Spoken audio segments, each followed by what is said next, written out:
اور یہاں پر شامل کرتے چلیں کراچی شہر میں سردی کی طوفانی لہر کا سلسلہ مکمل طور پر جاری۔ اگلے چند روز کے حوالے سے محکمہ موسمیات نے کراچی شہر میں بارشوں سے متعلق اور دیگر موسم کے کیا احوال بتایا ہے، آپ کو بتانے جا رہے ہیں اس رپورٹ میں۔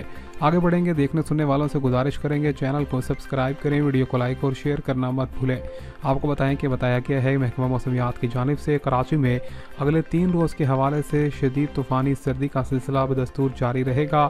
کراچی میں موسم جو ہے مکمل طور پر پچھلے کئی سالوں کا ریکارڈ توڑ چکا ہے۔ اسی کے ساتھ بتایا گیا ہے کہ جنوری کے آخر کے دنوں میں جو ہے یہاں پر کراچی میں بارشوں کا جو ہے وہ الرٹ ہے۔ کراچی میں بارشوں سے متعلق پیشن گوئی کی گئی ہے۔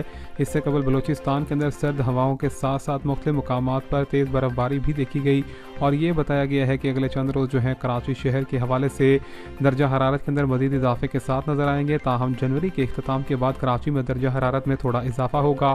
بارشوں کے بعد کراچی شہر میں سردی کی شدت میں کمی واقع ہو جائے گی۔